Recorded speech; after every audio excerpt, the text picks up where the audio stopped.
On est vraiment gâtés ici.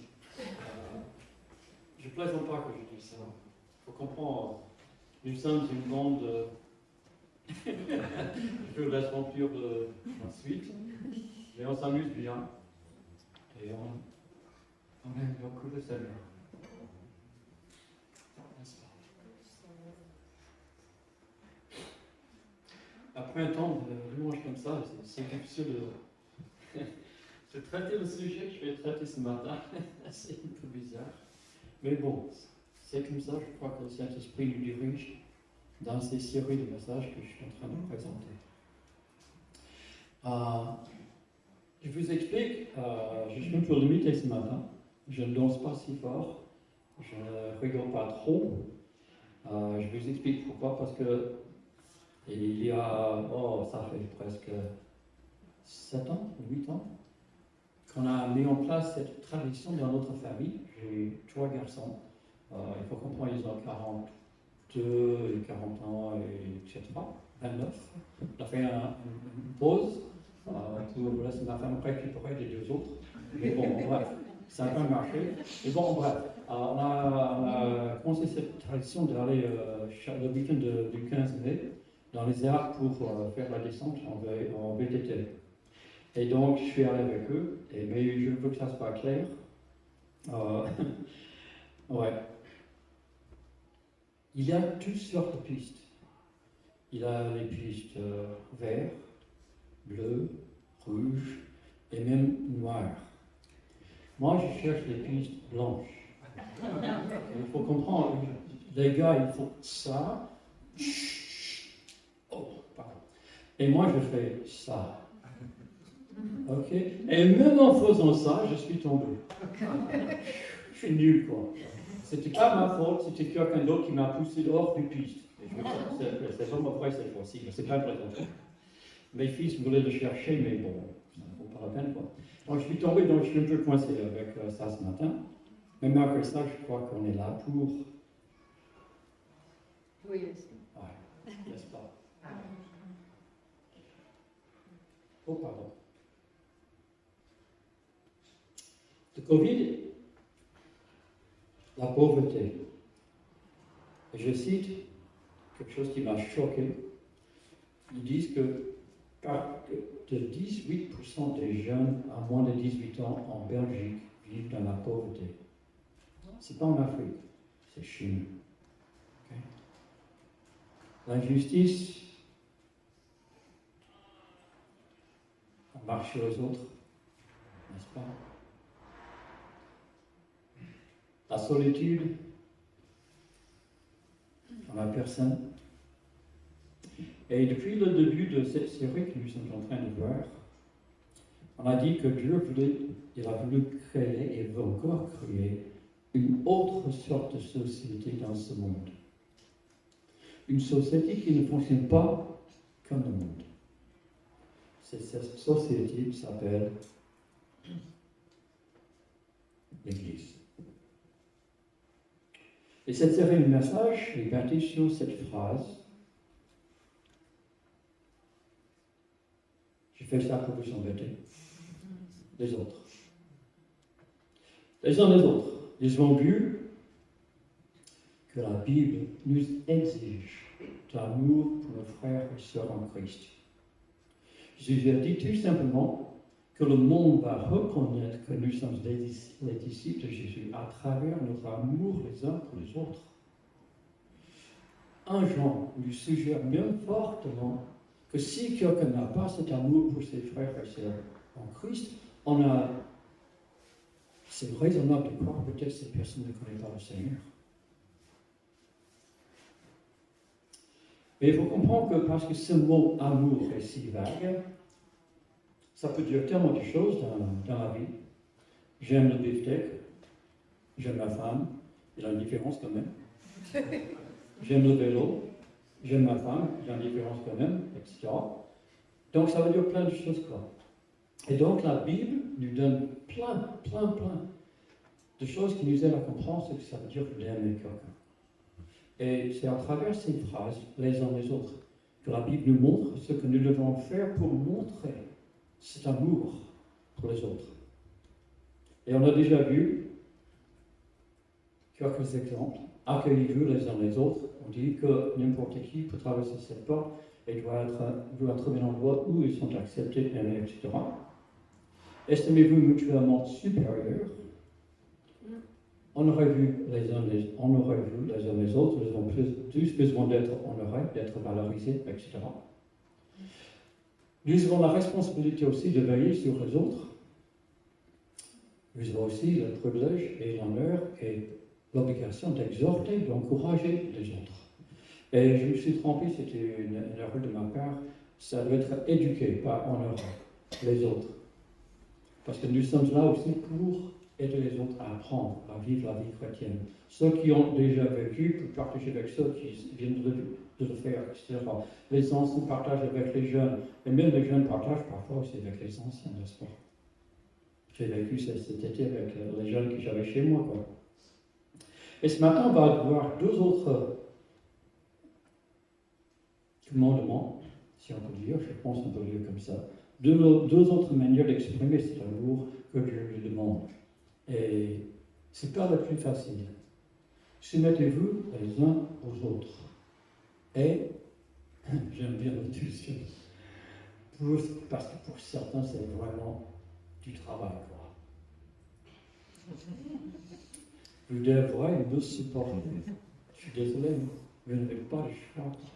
On doit supporter Matt et des autres qui sont bizarres dans la flux.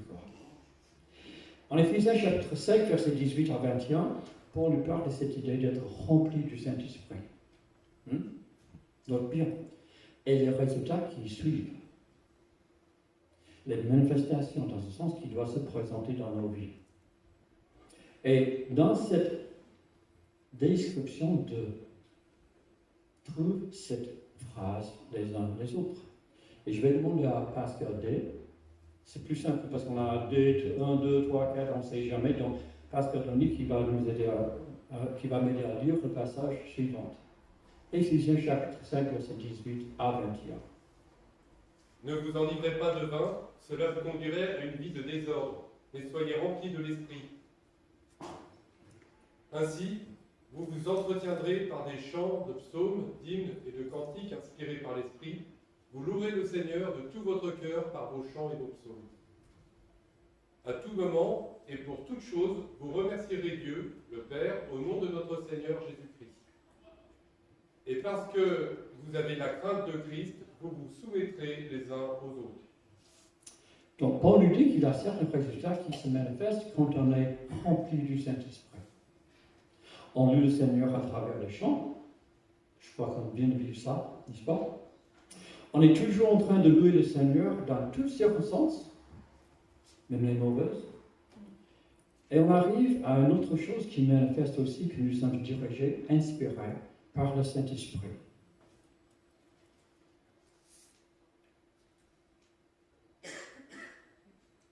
C'est un signe de la présence du Saint-Esprit dans notre vie. C'est intéressant parce qu'il va voir tout de suite après, Paul, il va nous montrer plusieurs endroits où ça s'applique. Par exemple, la femme doit montrer du respect à son mari en lui laissant jouer son rôle établi par Dieu. Les enfants doivent obéir aux parents. Les ouvriers doivent montrer du respect envers leur chef. Le mari doit aimer sa femme comme Christ aime l'Église. Ça veut dire qu'il a donné sa vie pour elle. Et dans ce passage, l'impératif « soyez remplis de l'Esprit » est suivi de 5 participes présents qui disent à la fois comment accéder à cette plénitude et comment elle se manifeste.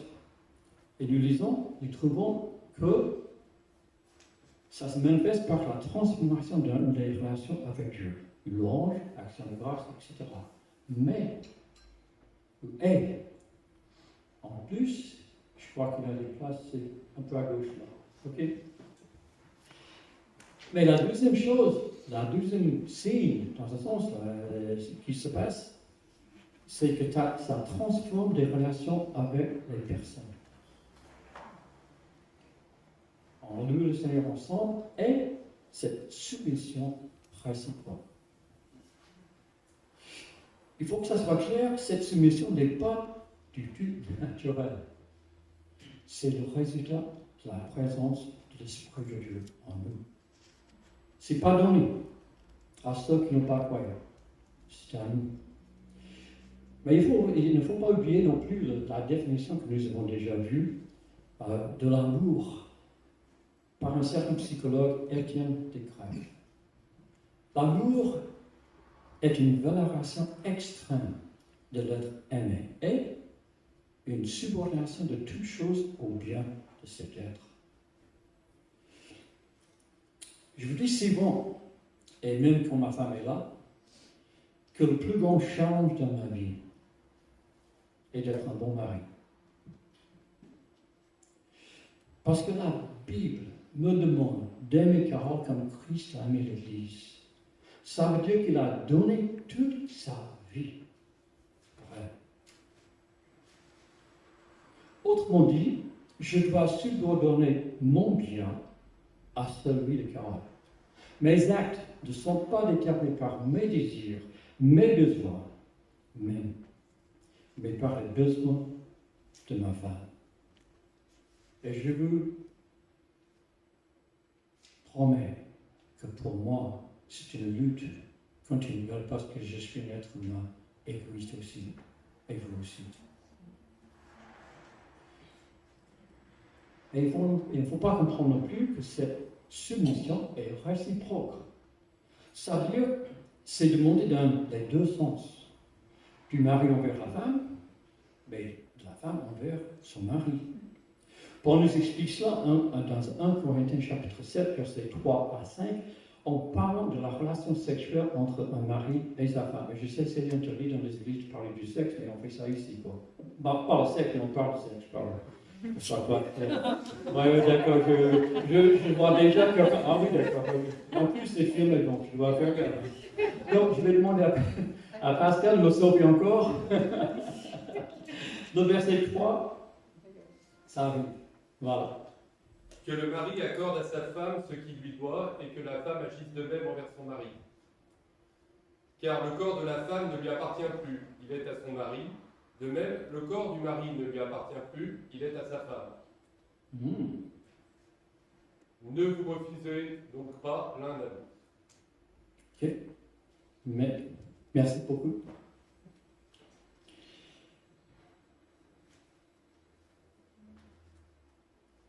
Les actes sont déterminés par le besoin de l'autre. Si c'est la femme ou le mari, c'est pareil. Le mari considère le besoin de sa femme. Peut-être a vraiment besoin de dormir ce soir-là. Ou d'être caressé doucement sans avoir plus, pour relaxer, pour dormir. Mais la femme aussi doit considérer les besoins de son mari. On vit, les hommes, dans un monde qui nous impose plein d'images, plein d'idées, plein de possibilités. Vous devrez comprendre, les femmes. Il a besoin de sa femme pour bien gérer ça aussi. Et pour revenir sur l'Église en général, nos actes doivent être basés sur les besoins des autres. Et quand c'est réciproque, les besoins de tout le monde sont bien remplis. Il ne faut pas oublier ce que Paul a dit. Cette manière de vivre est une preuve que nous sommes remplis de l'Esprit de Dieu. Ce n'est pas combien d'auteurs tu as pris à sauter, ni combien tu cries. La vraie preuve est comment tu traites ton frère et ta sœur en Christ. Mais, faut-il toujours se soumettre, avaler n'importe quoi, plier devant les injustices et subir toute opposition? La réponse est très simple. Non. Non. On n'est pas en train de dire cela.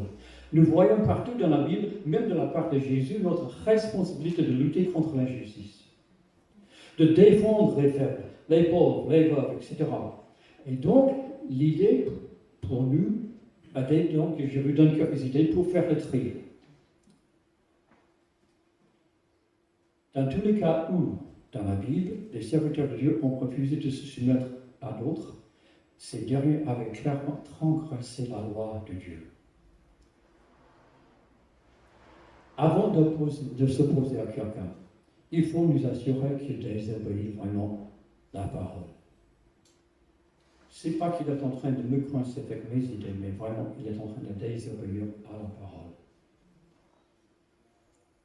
Deuxième idée, lorsque nous refusons la soumission, notre protestation aurait plus de chances d'être prise au compte lorsqu'on ne pourra pas nous accuser de vouloir seulement défendre notre beefsteak. Troisième aide, il est important que nous soyons au clair sur les motivations profondes de notre soumission, comme de notre refus de soumettre. On peut se soumettre par obéissance à Dieu, mais on peut aussi le faire pour des raisons psychologiques, n'est-ce pas? Par exemple, on peut se mettre dans le rôle de la victime. Cela nous donne l'occasion de nous tutoyer sur nous-mêmes et de nous plaindre auprès des autres. Une dernière chose, pour nous aider à faire le tri, parfois nous sommes obligés de nous soumettre au jugement et à la critique des autres. D'accepter les évaluations des autres. Il faut comprendre une des choses qui est marquée dans la Bible, c'est d'amour, et on est en train d'éduquer les autres, on est en train de former les autres, on est en train d'encourager les autres. Ça veut dire que je dois être prêt à accepter les paroles parfois qui sont dures de la part des autres. Je n'ai pas le choix, c'est un critique, mais un critique qui est constructif. Donc la soumission doit inclure que j'accepte que les autres jouent leur rôle dans ma vie. Est-ce que c'est possible que Dieu m'a donné Carole, pas parce qu'elle était belle, parce qu'elle me plaisait beaucoup, mais peut-être qu'il m'a donné Carole pour m'aider à être plus comme Jésus? Hein? Oh, combien elle me frappe des fois. Quelle dure cette homme. Oh, vous ne savez pas. Hein? Oh, la souffrance, non. Mais est-ce possible que Dieu t'a mis avec cette personne-là? Toi, tu deviens de plus en plus comme Jésus. Je crois que c'est fort possible.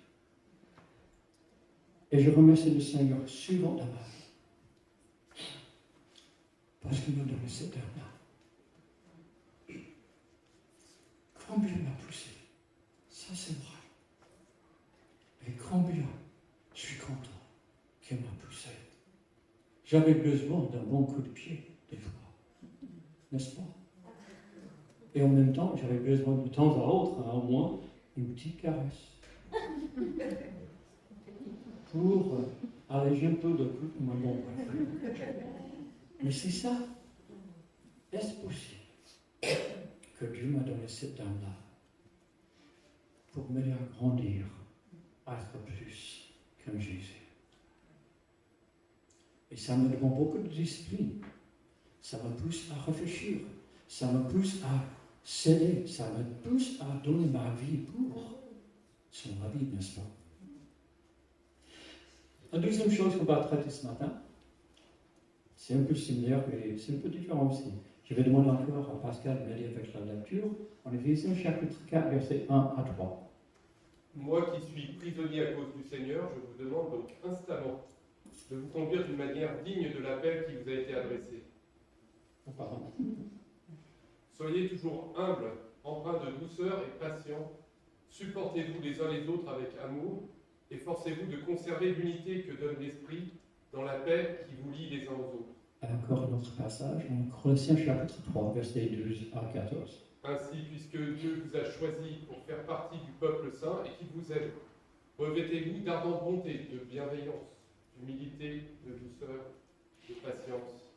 Parce que vous aurez besoin pour ça. Supportez-vous les uns les autres, et si l'un de vous a quelque chose à reprocher à un autre, pardonnez-vous mutuellement. Le Seigneur vous a pardonné, vous aussi pardonnez-vous de la même manière. Et par-dessus tout cela, revêtez-vous de l'amour qui est le lien par excellence. Merci. Dans les 3 chapitres précédents, Paul nous fait contempler le plan de Dieu, le salut de l'homme. Et c'est tellement beau. Oh, j'adore les 3 premiers chapitres d'Éphésiens, c'est fort, quoi. Je reviens souvent là-dessus, quoi. Je dirais peut-être ces chapitres-là sont les favoris pour moi. Oh, tu sors de là, je dis, oh, merci Père. Et puis au chapitre 4, ça change vite. On revient à la réalité. Mais c'est toujours inspiré. Nous sommes déçus, parfois quand on lit le changement, ou nous faisons semblant d'être déçus. Si c'est le cas, c'est parce que nous faisons semblant que ça n'existe pas. Ou on cherche à vivre dans une petite bulle où le monde est parfait. Car le plus difficile pour un chrétien, ce n'est pas de chanter les louanges du Seigneur, n'est-ce pas? Non.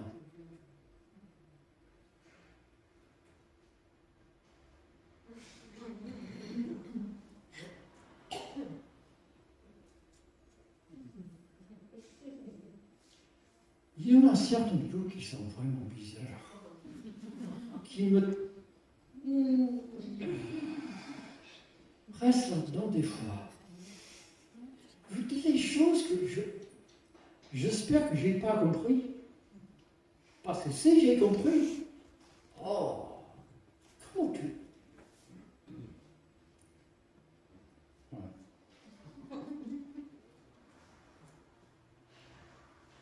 J'adore les dictionnaires, ça nous sauve des fois.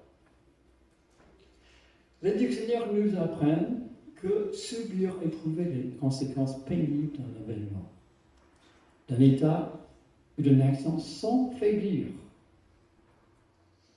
avec constance endurer en affront ou injure, sans réagir, sans se rebeller, admettre quelqu'un, tolérer sa présence. Son comportement, ça c'est le pire, avoir de la patience pour une personne, sont accommodés. Et ces tendances si négatives deviennent pas seulement de la langue française, il faut comprendre ça. C'est vraiment de la Bible. Ils font partie de la langue du Nouveau Testament, quoi. Le mot en grec, avec un petit accent du sud des États-Unis, bien sûr, anashomai, c'est un mot qui vient de la langue militaire. On l'emploie quand il s'agit de tenir sous la pression de l'ennemi. Les attaques et tu tiens. Dans les Grecs profanes, il a le sens de résister à une action qui essaie de nous pousser en avant. Tu résistes. Ton gamin fait encore une bêtise. Et tu aimerais bien lui donner un bon claque là devant tout le monde, t'entends, mais non, tu te retiens. Tu choisis une autre manière d'attirer son attention pour dire écoute, je ne suis pas d'accord avec toi, etc. Des choses comme ça. C'est ça le mot.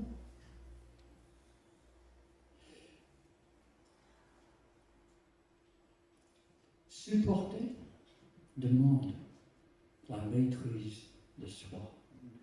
Et si je me souviens bien, c'est un fruit de l'Esprit Saint. Ça colle avec ce qu'on veut te dire. Si tu es rempli du Saint-Esprit, tu vas être capable de supporter tes frères et tes sœurs, même ton mari ou ta femme, même tes enfants. C'est quand je ne suis pas dirigé par le Saint-Esprit que j'ai une tendance à faire des bêtises. Avec ma femme, avec mes enfants, avec mes voisins, avec l'équipe de basket, avec blablabla. En bref. Mais, dans les évangiles, nous trouvons 3 fois la même exclamation de la bouche de Jésus concernant ses propres disciples. Regardez. Race, il parle à ses disciples, il faut comprendre, c'est comme si je disais, bref. Race incrédule et perverse. D'accord, ok, j'ai compris, j'ai donné Jésus, oui, c'est ça. Jusqu'à quand serai-je avec vous? Jusqu'à quand vous supporterai-je? De la bouche de Jésus.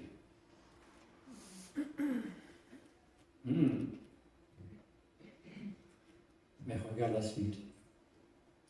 Il les a supportés jusqu'à la fin. n'est-ce pas? Même quand ils étaient en train de faire encore les bêtises avant.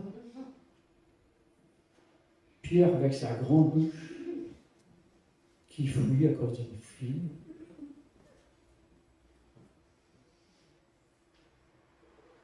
Les aimer jusqu'à la fin. On trouve que Paul se sert beaucoup de ce mot. Il a dû supporter plein de choses simplement pour annoncer l'évangile de Jésus-Christ. Et il nous encourage, et je cite encore, supportez-vous les uns les autres, avec amour, dans l'amour. Quand les gens te persécutent pour ta foi, quand les gens te critiquent, parce que tu crois, quand les gens te traitent mal, quand les gens sont vraiment bizarres, c'est important. Et Paul associe souvent ce mot supporter, cette phrase supportez-vous les uns les autres, avec se pardonner réciproquement. Dans tous les emplois de ce verbe, nous trouvons l'idée de quelque chose qui est désagréable ou pénible à endurer sans réagir.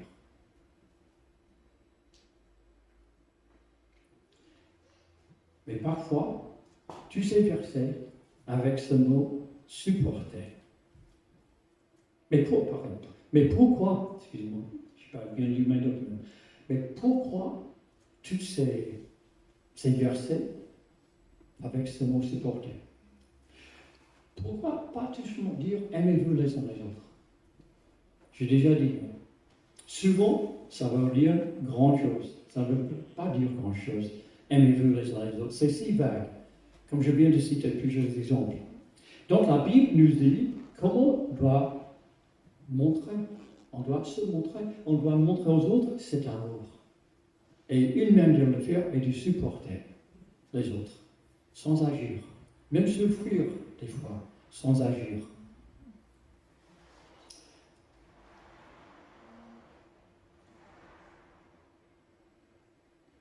Vous savez, l'unité dans une église,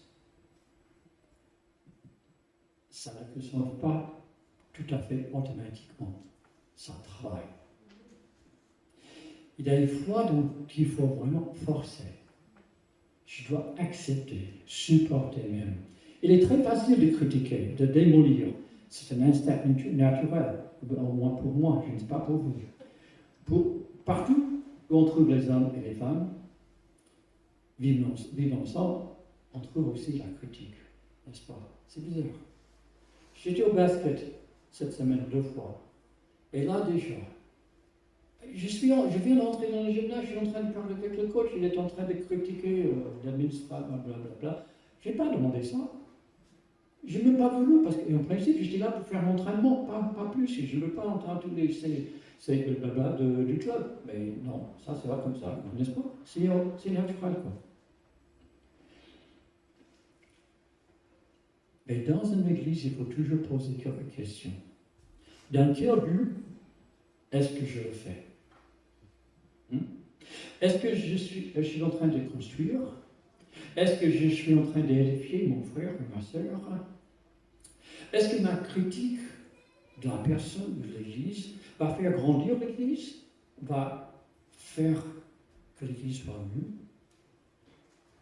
Est-ce que ça va rendre l'Église ou la personne plus apte à affronter les problèmes dans leur vie? C'est ça la question qu'il faut poser. Mais,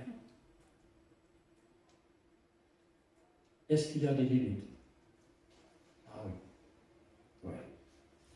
Il y a des personnes et des situations insupportables. Dans le vrai sens du mot.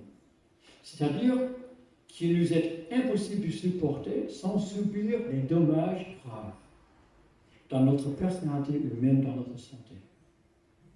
Et vous pouvez citer plusieurs exemples, vous aussi. Jésus n'a pas supporté les vendeurs dans le temple.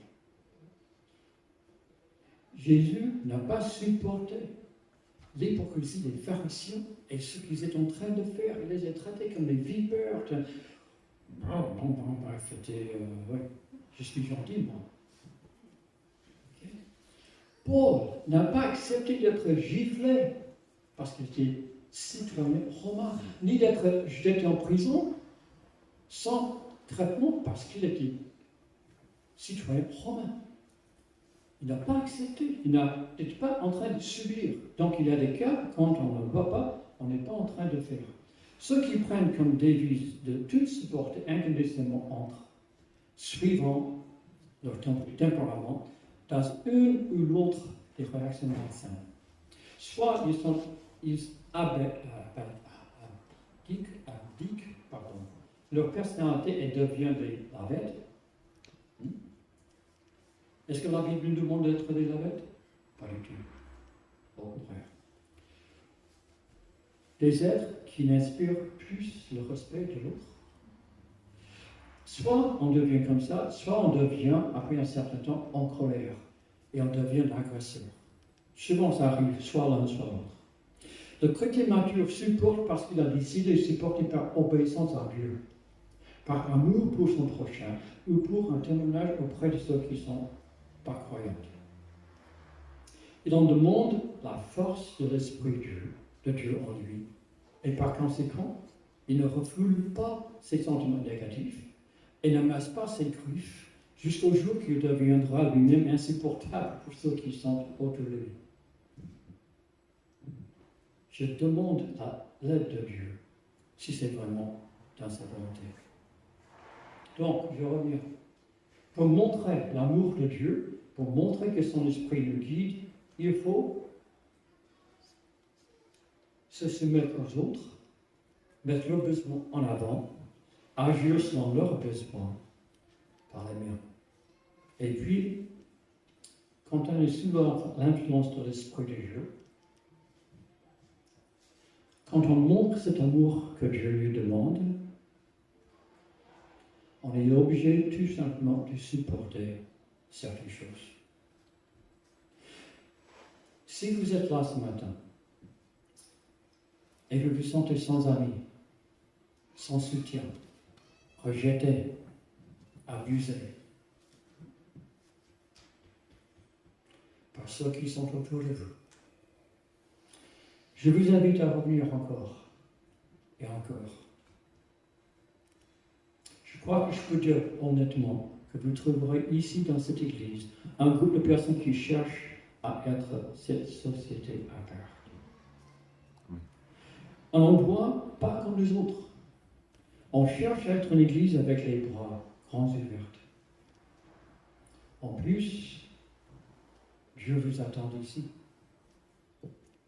Je suis convaincu de ça. On va vous montrer le vrai Dieu à travers notre amour les uns pour les autres et aussi à travers notre amour pour vous. Prions.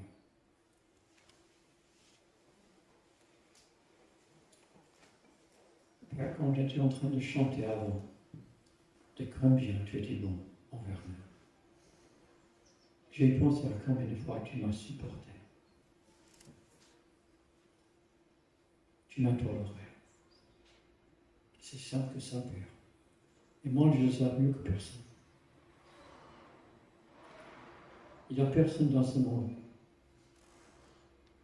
sauf toi, Père, qui me connaît à ce point-là. Et toi, tu me connais. Tu sais ce qui se passe à travers ma tête. Jour après jour, année après année, Père, tu sais toutes ces choses que... Ouais. Et tu me pardonnes. Même, je suis convaincu qu'il y a plein de choses dans ma vie que je ne vois même pas, qui ne sont pas très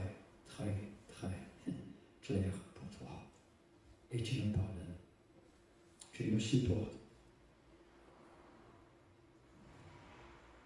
Comment je ose demander la perfection des autres?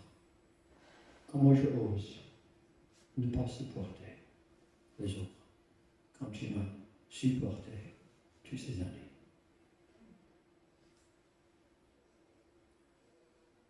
Aide-nous, Père, à être une église où on s'occupe des autres. Et si tu m'en fais, Père, toi, tu sais bien que tous les besoins seront bien remplis. Merci Seigneur pour ta présence avec nous.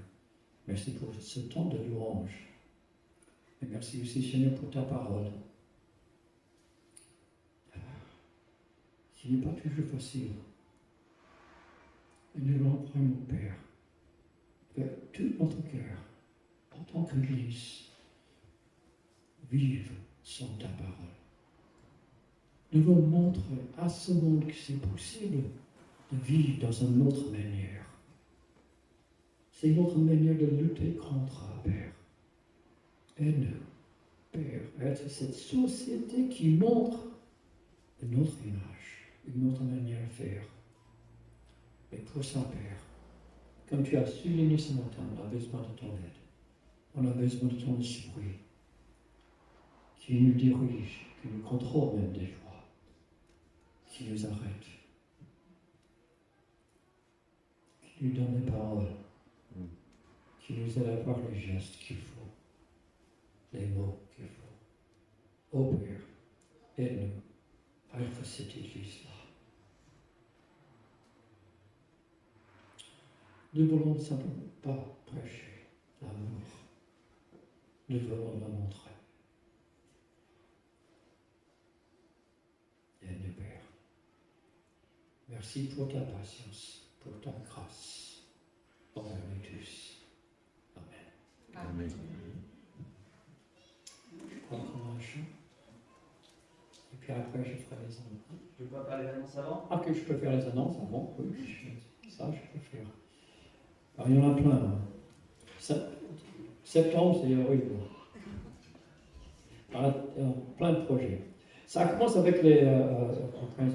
La semaine prochaine, quand même, il y aura un temps de prière ici à l'église, à 19h30. Il ne faut pas oublier ça, je suis désolé. Je ne vais pas oublier ça. Qu'est-ce que je suis envoyé? Ok, d'accord, ok. Ouais. À 19h30 ici à l'église, c'est que une réunion de prière. Parfois, ça dure 1 heure, 1 heure et demie. C'est sûr, parce que Matt nous a dit qu'avec les travaux, c'était pas sûr. Il avait des parents, on avait fait des travaux hier matin. Non, mais les travaux d'électricité. Ah, ok, ça commence lundi. Pour l'instant, on maintient le numéro que je suis pour l'instant. C'est tout ce qu'on peut dire pour l'instant. S'il y a un changement, on vous dira. Bah, on peut toujours prier d'eau s'il y en a besoin. Oui. Sinon, ça ne tombe pas trop. Peut-être ça va tomber, mais je ne sais pas. Bon, bref, ok. Ok. Samedi le 3 septembre, c'est le petit déj des hommes. C'est un temps pour les hommes de bavarder entre eux, sans les femmes.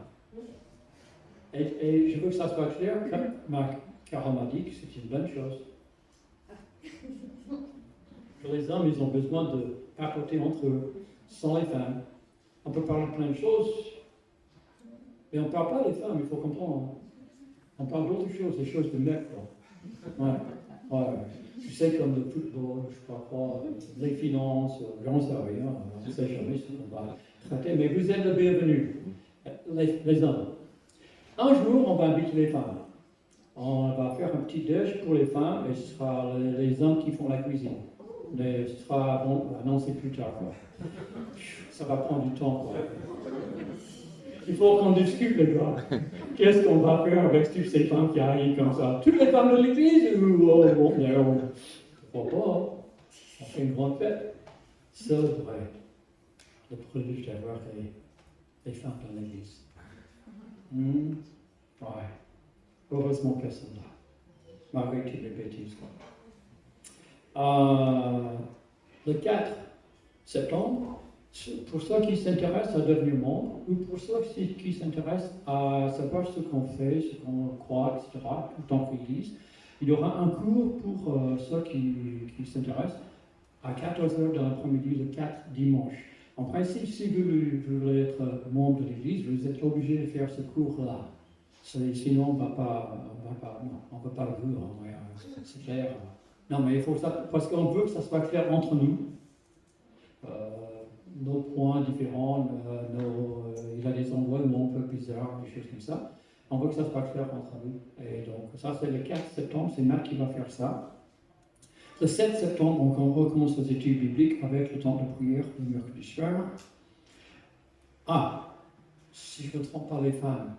Le premier dimanche du mois, je crois, c'est à 14 heures. Je pense que c'est vrai, mais je ne veux pas me louper. Donc, il faut faire. Là, le dimanche prochain, je vais assurer ça. Mais il me semble que Muriel m'a dit ça. Le 4 septembre. Le 11 septembre, il y aura un gap. Après. Le 17 septembre, on aura le privilège d'avoir un groupe avec nous qui s'appelle Madison. Et bien sûr, notre cher ici fait partie de ce groupe-là. Je vous encourage de remplir la salle avec les personnes parce que c'est vraiment une soirée formidable. Ok, ça c'est le 17. Ok, le 25, on a 2 baptêmes déjà prévus. Si on a d'autres qui s'intéressent, il faut venir nous voir après. Voilà. Et je peux l'annoncer le 1 octobre. Le 1er octobre, je peux annoncer ça. Il y aura un mariage ici d'une certaine couple qui s'appelle Jannick et Pascal. Ils vont célébrer le mariage devant le Seigneur ici avec nous. Ils sont mariés depuis 2 ans, 13 ans. Et ils vont célébrer leur mariage devant le Seigneur ici et vous êtes tous invités. Je pense. Hein? Non, non, j'ai changé. Certains de vous sont invités. Moi, je vais faire le tri, moi, ici, toi. Non, vous êtes tous invités. Ce sera un honneur que vous recevoir ce jour-là. On va faire la fête. Est-ce que j'ai loupé quelque chose? Wow. Ok, je passe la parole à quelqu'un d'autre. Pas tout le monde en même temps, s'il vous plaît. Hein?